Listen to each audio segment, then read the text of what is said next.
सुबह की पहली किरण के साथ ही विवाह भवन शहनाइयों की मधुर धुन से गूंज उठा था। हर ओर खुशियों का माहौल था, लेकिन उसी भीड़ के बीच दुल्हन नंदिनी के पिता राम स्वरूप का झुका हुआ सिर उनके वर्षों के संघर्ष की कहानी कह रहा था। साधारण धोती कुर्ता पहने राम स्वरूप जी हर आने वाले मेहमान का हाथ जोड़कर स्वागत कर रहे थे। उन्होंने अपनी इकलौती बेटी की शादी के लिए खेत तक गिरवी रख दिए थे, फिर भी रिश्तेदारों की नजरें उनकी गरीबी पर ही टिकी थी। तभी बड़े भाई महेंद्र ने ताना मारते हुए कहा, राम स्वरूप, जरा पीछे हटकर खड़े रहो। बड़े बड़े लोग आए हैं, तुम्हें देखकर क्या सोचेंगे। पास खड़े रिश्तेदार हंस पड़े। किसी ने व्यंग किया, लगता है बेटी की शादी में भी नए कपड़े नहीं बनवा पाए। राम स्वरूप ने दर्द भरी मुस्कान के साथ कहा, कपड़े नए नहीं हैं, लेकिन बेटी की खुशियों में कोई कमी नहीं रहने दी। महेंद्र हंसते हुए बोला, गरीब लोग बड़ी बड़ी बातें कर ही सकते हैं। यह सुनकर राम स्वरूप की आंखें भर आई, लेकिन उन्होंने अपने आंसू पलकों में ही रोक लिए। उधर कमरे की खिड़की से यह सब देख रही नंदिनी का दिल टूट चुका था। वह धीरे से बुदबुदाई, हे भगवान, मेरे पिताजी का अपमान मेरी वजह से हो रहा है। तभी उसकी सहेली बोली, आज कुछ मत कहना, वरना शादी में बवाल हो जाएगा।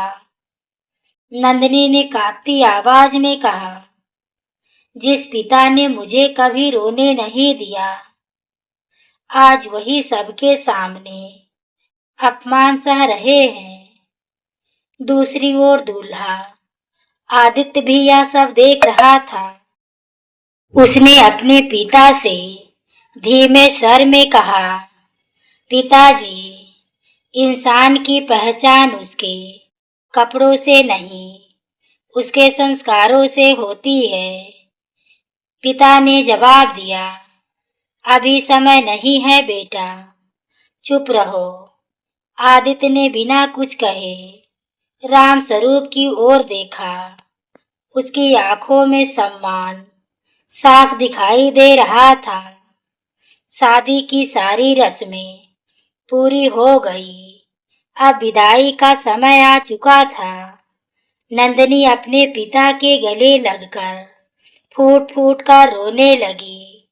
राम स्वरूप कांपती आवाज में बोले, बेटी, आज से वही घर तेरा अपना है, हमेशा मुस्कुराती रहना। पूरा मंडप भाव को उठा।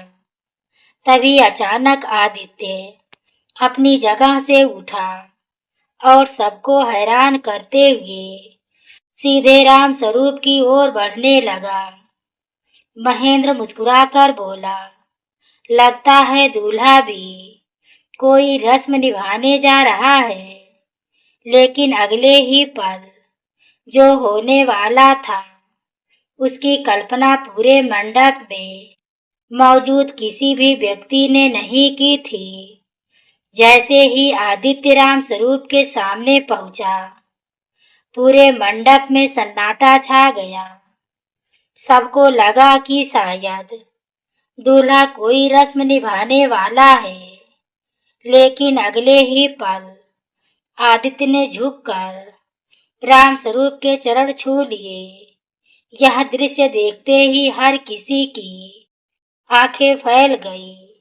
महेंद्र गुस्से में चिल्लाया, अरे दूल्हा राजा, आप क्या कर रहे हैं? ये लड़की के पिता हैं, आपके पैर छूने चाहिए। आप इनके पैर क्यों छू रहे हैं?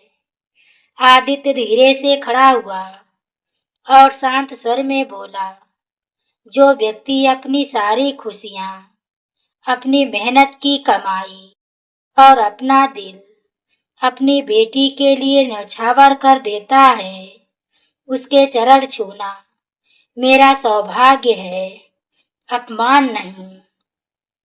पूरे मंडप में खामोशी छा गई। राम स्वरूप घबराकर पीछे हटे और बोले, बेटा ऐसा मत करो, मैं एक साधारण किसान हूँ। आदित्य ने उनका हाथ पकड़ लिया और कहा, आप साधारण नहीं हैं, आप उस बेटी के पिता हैं जो अपने संस्कारों से पूरे घर को रोशन करेगी। नंदिनी की आंखों से आंसू रुकने का नाम नहीं ले रहे थे। उसने पहली बार अपने पति की ओर गर्व से देखा। तभी महेंद्र फिर बोला, इतनी इज्जत देने की जरूरत क्या है? आखिर इन्होंने दिया ही क्या है? यह सुनते ही आदित्य का चेहरा सख्त हो गया। उसने पूरे मंडप की ओर देखकर कहा, इन्होंने मुझे दुनिया की सबसे अनमोल दौलत दी है, अपनी बेटी। इससे बड़ा दहेज आज तक किसी ने नहीं दिया। तालियों की गड़गड़ाहट पूरे विवाह भवन में गूंज उठी। लेकिन आदित्य अभी रुका नहीं।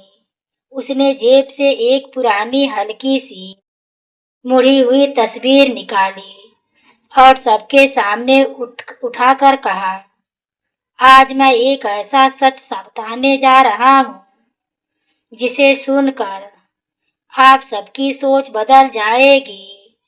राम स्वरूप ने तस्वीर देखते ही आश्चर्य से कहा, बेटा यह तस्वीर तुम्हारे पास कैसे आई? आदित्य की आंखें भीग गई। उसने धीमे स्वर में कहा, बाबूजी, आज समय आ गया है कि मैं सबको बता दूं। बरसों पहले आपने मेरे साथ क्या किया था। यह सुनते ही पूरे मंडप में बैठे लोग एक दूसरे का चेहरा देखने लगे। महेंद्र के चेहरे की मुस्कान भी गायब हो चुकी थी।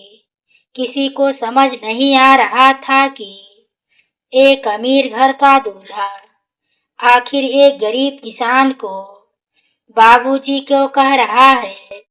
आदित्य की बात सुनकर पूरे मंडप में ऐसा सन्नाटा छा गया कि शहनाई की आवाज भी धीमी लगने लगी।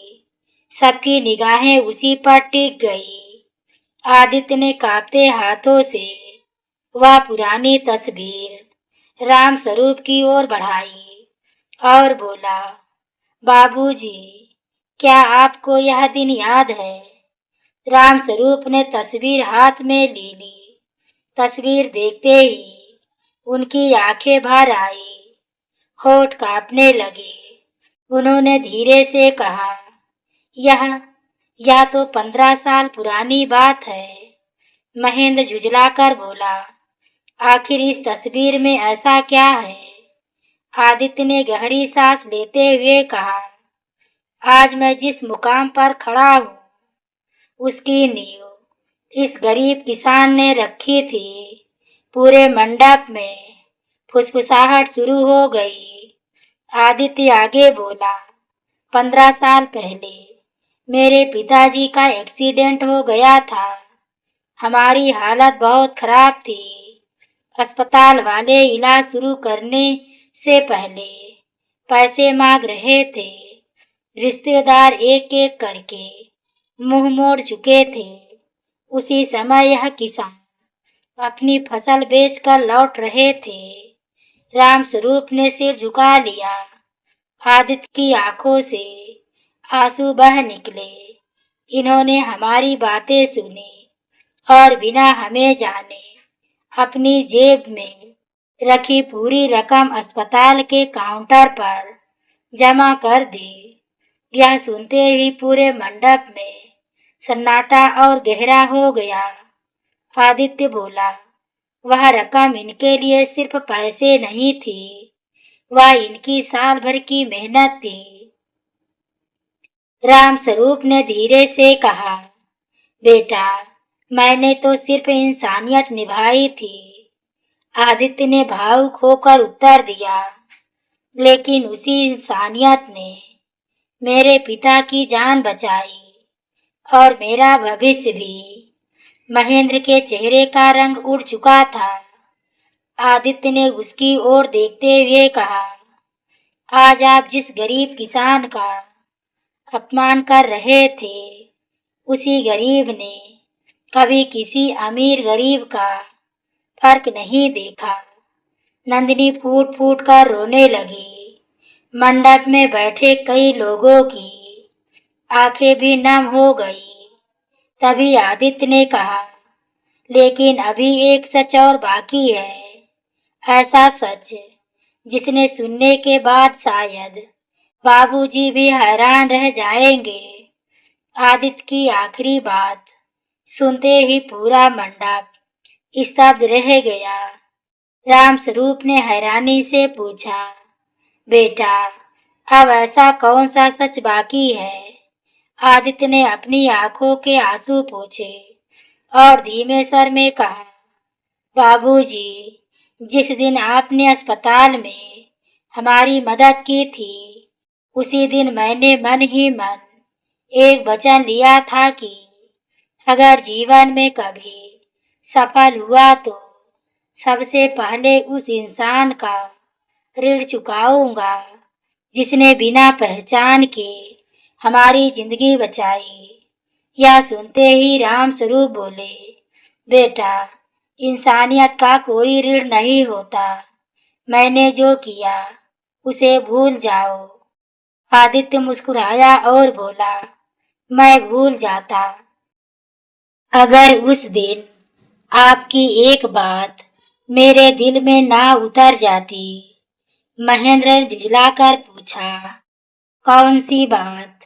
आदित्य ने सबकी ओर देखते हुए कहा, जब अस्पताल से लौटते समय मेरे पिताजी ने इनसे पैसे वापस लेने की कोशिश की थी, तब इन्होंने कहा था, अगर कभी सक्षम बनो तो किसी गरीब की मदद कर देना, वही मेरे पैसे लौटाना होगा। पूरा मंडप एकदम शांत हो गया। आदित्य ने आगे कहा, बाबूजी, पिछले 10 वर्षों से मैंने सैकड़ों गरीब बच्चों की पढ़ाई का खर्च उठाया, कई किसानों के कर्ज चुकाए, लेकिन आज भी मुझे लगता था कि आपका ऋण पूरा नहीं हो चुका पाया हूँ। यह सुनकर राम स्वरूप की आंखों से आंसू बहने लगे। नंदिनी अपने पिता का हाथ पकड़कर रोने लगी। तभी आदित्य ने सबके सामने एक फाइल निकाली और राम स्वरूप के हाथ में रख दी। राम स्वरूप ने कांपते हाथों से फाइल खोली तो उनकी सांसें थम गई। उन्होंने उनके गिरवी पड़े खेतों के सारे मूल कागज थे। आदित्य बोला, बाबूजी, आज से आपके खेत और किसी साहूकार के नहीं, फिर से आपके हैं। पूरा कर्ज चुका दिया गया है। यह सुनते ही राम स्वरूप की आंखों से आंसू रुक ही नहीं रहे थे। महेंद्र शर्म से सिर झुकाकर खड़ा था। जिन रिश्तेदारों ने सुबह उनका मजाक उड़ाया था, वही अब उनकी ओर देखने की हिम्मत नहीं जुटा पा रहे थे। तभी आदित्य ने कहा, लेकिन अभी एक फैसला बाकी है, और वह फैसला आज इस पूरे परिवार के सामने होगा। यह सुनकर सभी लोग उत्सुकता से आदित्य की ओर देखने लगे। आदित्य की बात सुनते ही पूरे मंडप में फिर से सन्नाटा छा गया। सबकी निगाहें उसी पर टिक गई। महेंद्र घबराकर बोला, बेटा, अब कौन सा फैसला लेना है? आदित्य ने शांत लेकिन दृढ़ स्वर में कहा, फैसला इज्जत का होगा, क्योंकि जिस घर में माता पिता और बुजुर्गों का सम्मान नहीं होता, वहाँ रिश्ते ज्यादा दिनों तक नहीं टिकते।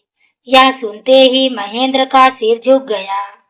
आदित्य ने आगे कहा, आज सुबह बाबूजी का जितना अपमान हुआ, उसे देखकर मुझे सबसे ज्यादा दुख हुआ।